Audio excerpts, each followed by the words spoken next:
Hey guys, you are watching your anime world. How are you all? Please support to subscribe this channel for watching new interesting stories. So in this video, we will see third part, what if Deku has the power of true Quirk Blueprints instead of AFO. Here is short summary. All for One is Hisashi Midoriya. I've seen lots of fics where Izuku gets a version of AFO, but what if his quirk wasn't a copy of his father's like that? Consider instead Quirk Blueprints. Izuku is able to see someone's quirk as a blueprint diagram. He can see all the details and the upper and lower limits and drawbacks. He can also alter it. He can't change the fundamental nature of a quirk, but he can mess with the settings. But before we start, if you want more stuff like this, then be sure to subscribe and like this video. And if possible, share this video with your friends. Now let's start the story. Hitoshi knew he'd been out of line at the sports festival. The moment the word, null, left his mouth, he felt a twinge of guilt. He'd heard that slur tossed around by the older boys at the orphanage, always in hushed, mean-spirited tones. It was an insult meant to remind the quirkless of their place, of what they lacked. It struck a chord with him because he knew what it meant to be labeled, to be judged, to have others decide who you were based on the quirk you were born with. At the orphanage, he was a villain, freak, and once, mind rapist, when someone truly wanted to hurt him. It was the price of having a quirk like his. They feared what he could do, but they never let him use it. From morning until night, they muzzled him, afraid he'd turn his power on them. He could have ended that with a single use of his quirk if he wanted. Some of the older boys even offered him deals, promised to take off his muzzle if he'd do as they asked. Illegal things. Horrible things, but even when he craved freedom, he resisted. Because he knew that once he crossed that line, there'd be no going back. When he got into UA, he thought things would be different. It was his chance to prove he could be a hero. But when he didn't manage to score more than a few points in the entrance exam, he was relieved he'd taken the general studies test as a backup. At least he had a place. Even there, his classmates kept their distance, except for Izuku, the quiet boy everyone assumed was quirkless. Hitoshi thought about reaching out to him. He knew what it felt like to be on the outside, to be labeled for something beyond your control. But he didn't know how to bridge that gap. Then Izuku showed up to class one day missing an ear, dripping blood onto the floor, and all Hitoshi could do was stare. Here was a boy who had suffered so much more for having nothing than Hitoshi ever had for having too much. When the sports festival rolled around, Hitoshi saw it as his last shot. His only chance to prove he wasn't just some kid with a villainous quirk. So he hardened himself to the idea of doing whatever it took to win, even if it meant using a low blow. He called Izuku a null, hoping to rattle him. But the boy just gritted his teeth and took him down without using a quirk. And that stung more than any insult. After the festival, Aizawa pulled him aside. "I have a spot open in my class," he said. "I'm offering it to you. Are you sure you want the villainous kid in your class?" Hitoshi asked, unable to keep the bitterness out of his voice. "Especially after what I said to Izuku." Aizawa's expression didn't change, but Hitoshi could see the faintest hint of disappointment. "What did you say?" "I called him a null," Hitoshi admitted. "Said I was surprised they let him compete. Not exactly hero material, right?" Aizawa sighed. "Look, I'm not saying it was right. But I've been there. I've heard it all before.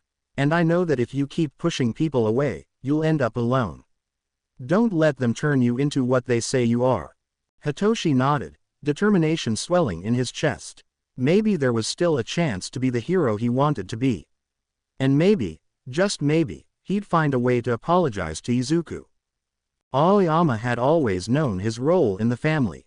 He was to be the perfect doll, the heir to their fortune, and a shining example of everything his family stood for. It was fine, until he turned 6, and his quirk never manifested. His mother pulled him from school, saying it was for his safety. But Aoyama knew it was about saving face. His father insisted that late bloomers were common in their family, but as doctor after doctor confirmed that he would never have a quirk, the fight started. He heard his father accuse his mother of infidelity, of tainting the family line with her inferior blood. Then the man appeared. He promised to fix Aoyama, to give him a quirk as if it were as simple as granting a wish. All it would take was a future favor. The pain that followed was excruciating. It felt like something foreign was being shoved into his very soul. But there it was, his quirk.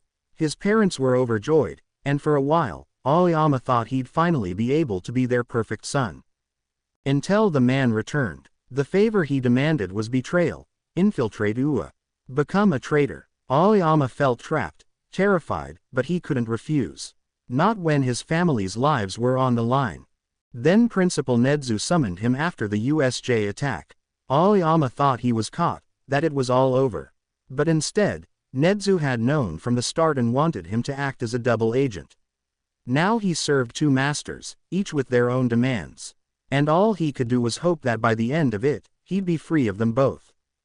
Kurogiri didn't understand why being around Mrs. Midoriya made fragments of memories flicker through his mind. Her quirk was pull, a minor ability that shouldn't have affected him. But every time she moved, every time she looked at him, he felt something. A warmth, a familiarity, that tugged at the edges of his thoughts. He watched her clean up after Tamura and saw flashes of a warm kitchen, a mother's hands guiding him through a recipe. When she tried to cook for the league, he'd see a blonde boy grinning at him over a bento box, saying, "Eat up, guys." Then there were the times she cried. And Kurogiri would see another woman, her face smeared with tears, wearing an outfit that left her exposed to jeers of whore. Even though he somehow knew she had no other choice. He didn't know why these memories haunted him, but the longer he stayed near her, the more certain he became that he had to get her out. It didn't matter how deeply he was bound to his master. He would find a way. He had to believe he could still save at least one person. And maybe, just maybe, he'd save himself in the process. Toshinori Yagi hadn't intended to call Mirai Sasaki. He hadn't intended to reopen old wounds or revisit the pain of their estrangement. But when he chose Izuku Midoriya as his successor, a stark realization struck him: he had been a terrible friend. Almost losing Izuku to an attack by the hero killer, only to see his successor encased in lightning-wreathed tendrils of power, he knew he had made the right choice, but also that he'd been deeply wrong about so many things. He was proud of Izuku's progress with One for All, especially how he'd wielded what appeared to be a quirk from a previous user. But he was horrified by his own failures that had nearly cost Izuku his life. All for One was still out there. His creations, the Nomus, confirmed that. He should have realized it sooner, should have prepared Izuku better, but his pride had blinded him. And now, here he was, swallowing that pride. He needed Mirai's help. He needed his friend to see what he couldn't. "I did what you suggested, Mirai. I passed it on," Toshinori said, voice heavy with the weight of the admission. "You, what?" Mirai's voice on the other end was sharp, the anger cutting through even the static. "Why are you angry? You told me to pass it on. You said my pride would be my downfall," Toshinori replied, letting out a long sigh. "You were right. I was wrong. Isn't this what you wanted? You could have consulted me. I told you I'd be professional, even if we weren't friends anymore. I could have helped you pick the right candidate." Toshinori's grip on the phone tightened, and he couldn't help but bristle.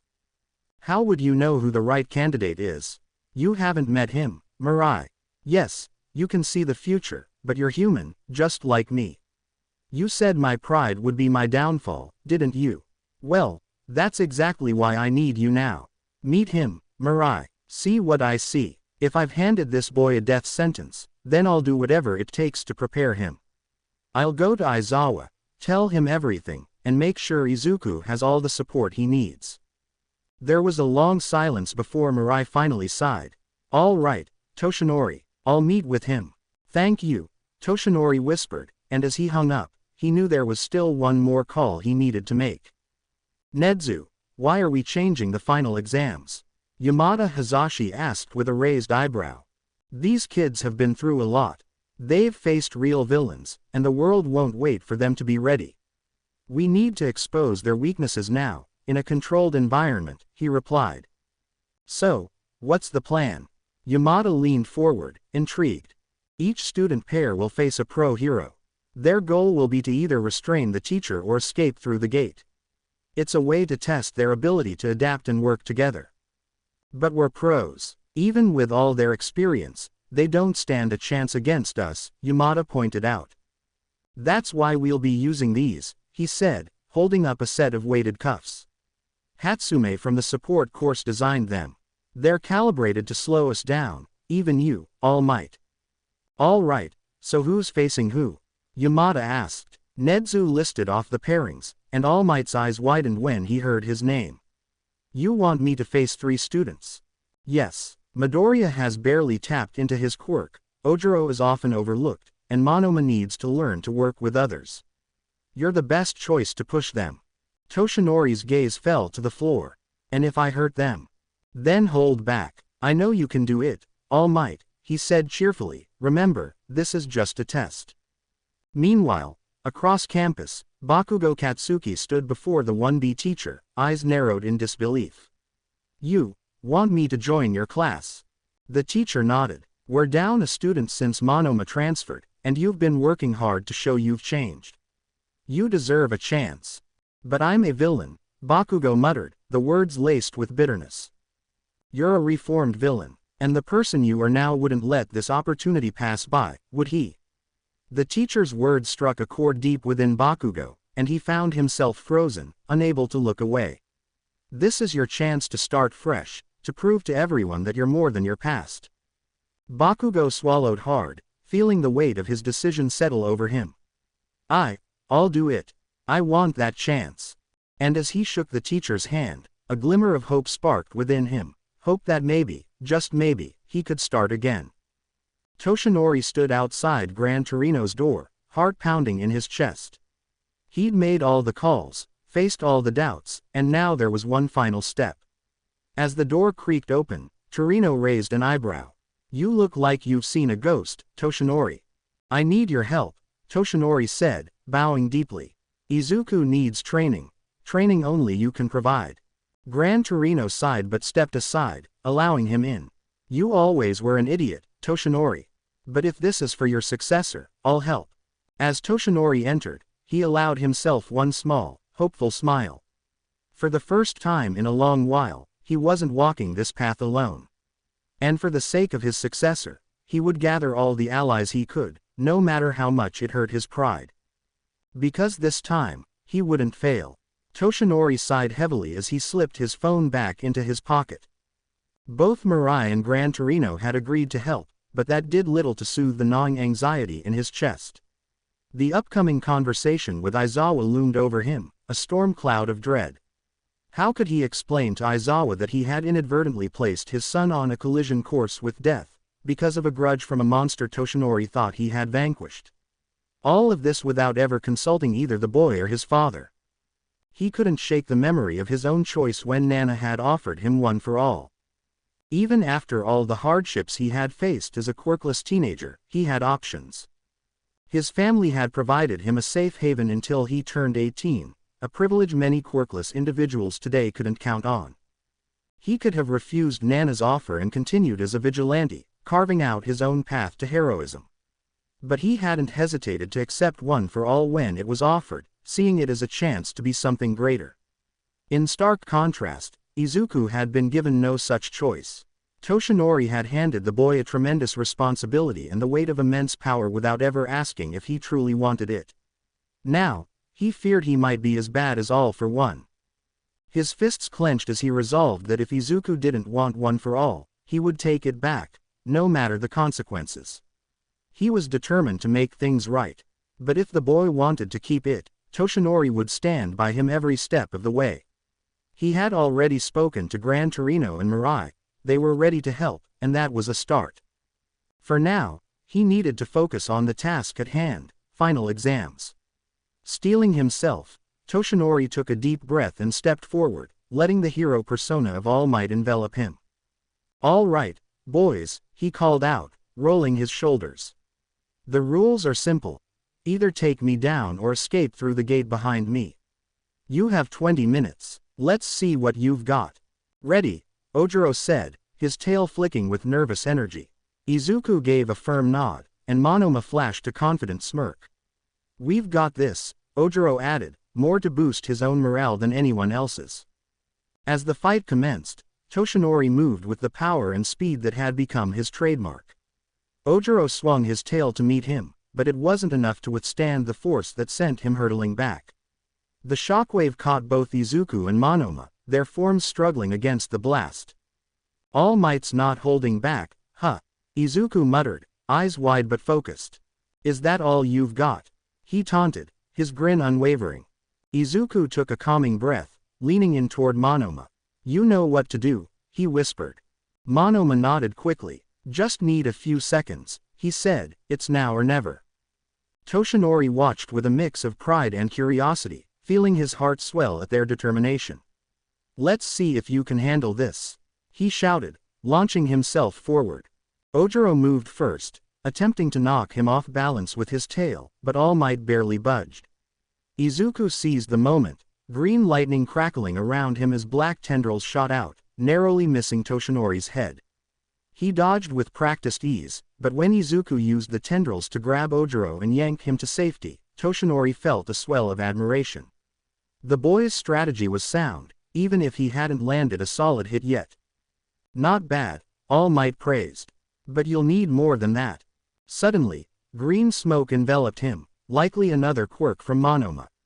With a clap, All Might sent a blast of wind to clear it, but when the smoke dissipated, the boys had vanished. Retreating already, he called out with a chuckle. Smart move. He vaulted over the rooftops, heading toward the gate, only to see them just a few steps from the exit. He landed heavily in front of them, blocking their path. Izuku yanked his teammates aside just before All Might's fist created a crater in the ground, but this time, the boy didn't back down. Instead, Izuku floated, the telltale shimmer of Nana's quirk suspending him in midair. Toshinori's breath caught in his throat. Nana, he whispered, momentarily stunned. That moment was all they needed. Izuku flung Ojiro with surprising strength, using his tail as an anchor. Before Toshinori could react, he felt something cold snap around his arm, the unmistakable click of a handcuff. He glanced down at the restraints and couldn't help but grin. They'd done it. You boys, he murmured, shaking his head in disbelief. You really did it. Toshinori found himself standing in Aizawa's office, his stomach twisting into knots. Aizawa sat behind his desk, his expression inscrutable, but there was a coldness in his eyes that made Toshinori feel as if he were facing an executioner. The weight of silence pressed down on him, making every breath feel like a confession. Finally, he took a deep breath and spoke. I need to tell you something about Izuku, his voice faltered slightly. About his quirk. He began from the beginning. How One for All was passed to him, its legacy, the immense power it carried, and the dangers entwined with it. He explained how he'd seen that spark of heroism in Izuku, how he had made the choice to pass the quirk on, and how he hadn't shared the full truth with either Izuku or Aizawa. As his words flowed, he watched Aizawa's face shift, moving from impassive to something darker and more dangerous, his eyes narrowing into slits. Let me get this straight, Aizawa finally said, his voice unnervingly calm but laced with venom. You gave my son, a boy who trusted you, a quirk that could get him killed, and you didn't tell him. You didn't tell me. He didn't wait for a response before standing abruptly, slamming his fist into Toshinori's face with a force that sent him stumbling back.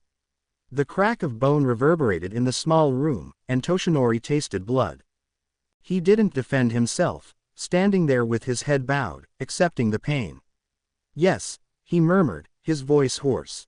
And I regret not being honest sooner. Aizawa took a shaky breath, his eyes flickering with an emotion Toshinori had never seen before, fear.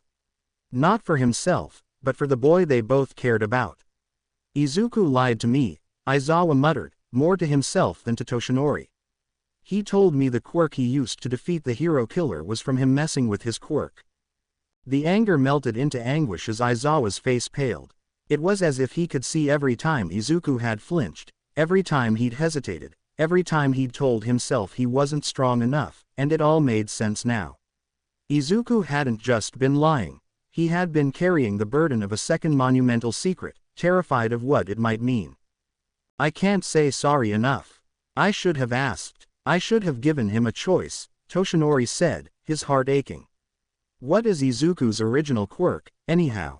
Aizawa's face hardened as he responded. He calls it blueprints. It gives him the ability to manipulate other people's quirks. In that moment, Toshinori struggled to breathe. It sounded so much like all for one. But it couldn't be. Izuku was not him. He couldn't be him. Shakily, he sank into a chair. One for all boosts quirks, he said, thinking of Nana, and what she would say. He's going to need more help than I thought. I've already contacted Sir Night-Eye in Gran Torino. The mentor who took over after mine was killed. If we work together, we can ensure that this is the last mistake I make. He will have support. From you, from me, if you'll allow it. Aizawa sighed as he ran a hand through his hair.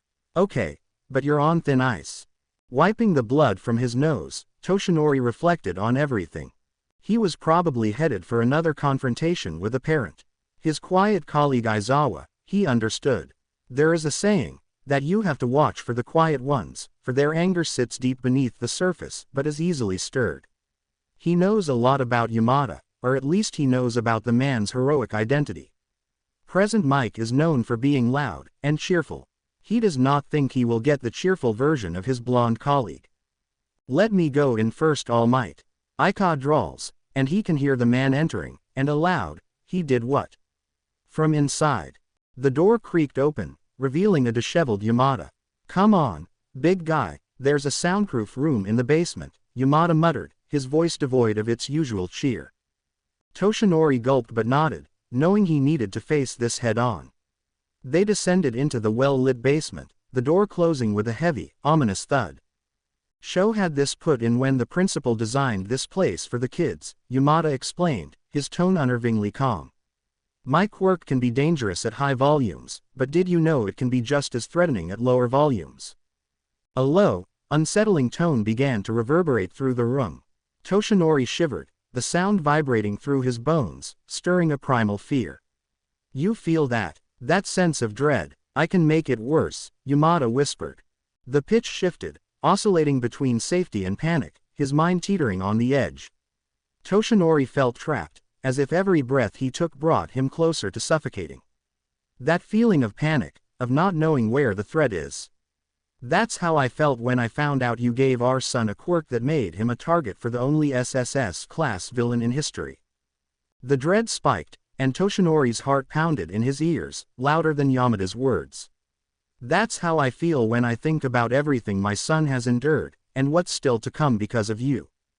Yamada's voice faded, leaving Toshinori in an eerie, absolute silence. The darkness swallowed him, the void stretching out endlessly, and for a moment, it was worse than any wound he'd ever suffered. He was completely alone with his thoughts, his heartbeat echoing louder than any villain's threats. How long was he trapped like this? He couldn't tell. Suddenly, sound rushed back, and he realized he was on his knees, clutching his head. If you ever put my kid in danger again, Yamada's voice cut through the haze, I'll leave you in that silence, let you go mad. Now, we have something to discuss with my son. The climb up the stairs was heavy, every step filled with remorse. They emerged to find Izuku waiting.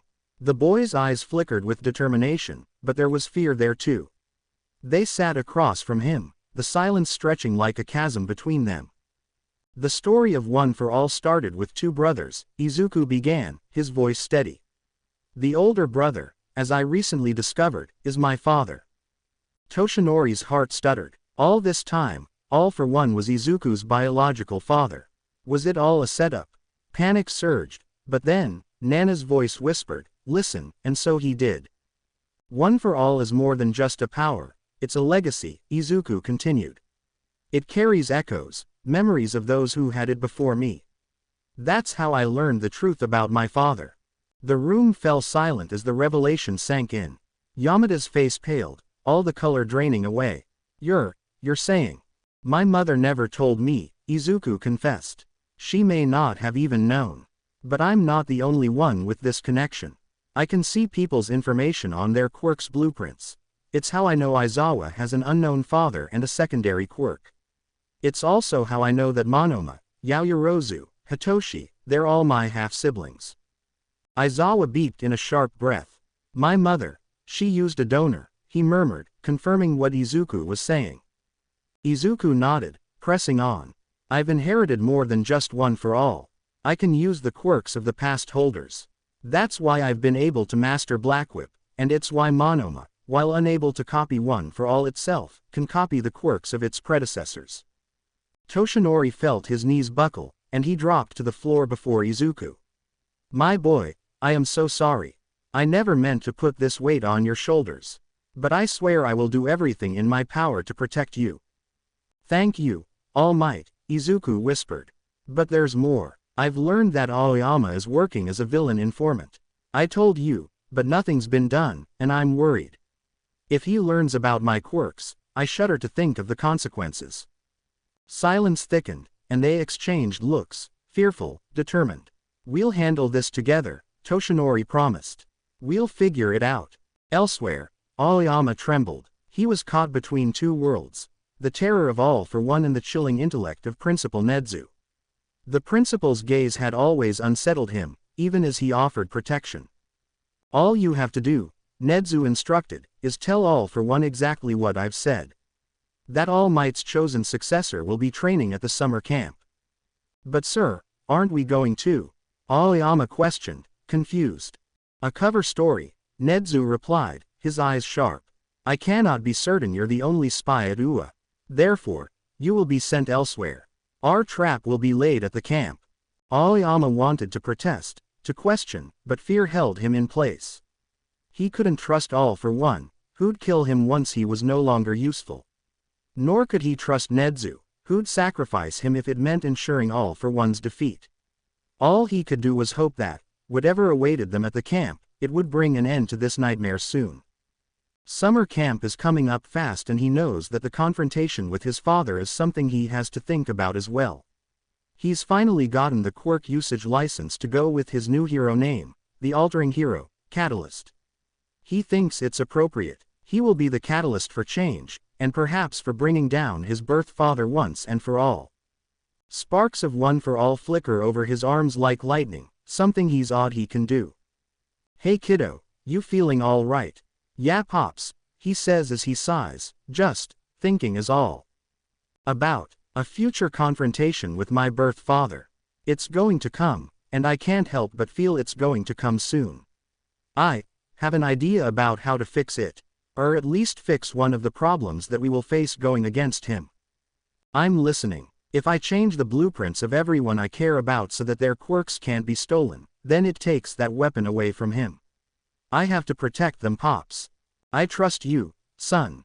You can change mine first if it helps. Is there anything else about my quirk that you'd change? It hurt your hearing, right pops? I could fix that for you if you'd like. Nah, I've learned to live without my hearing. I think it would debilitate me to be back to how I heard things before my quirk hurt them. Then I'll just alter it so that it can't be stolen. Go ahead, son. He smiles, and with a gentle brush of his hand changes Hisashi's blueprint so that it reads, Quirk cannot be stolen. One by one he goes through his classmates, asking each one to do the same thing. They all agree. It feels liberating to use his quirk like this. To be allowed to change something that will help, really help instead of hurting because he assumed. He doesn't know when the encounter with his birth father will happen, but he's sure they will be ready. Kurogiri assumed that he had to help the Midoriya woman. The flashes of memory he kept having led him to believe that whoever he was before would not approve of the things his master made him do. But, over time with the new members of the League, he thinks that Mrs. Midoriya might not be the only one who needs saving. He notices that the child known as Mustard is exactly that, a child. He does not belong in a villains association.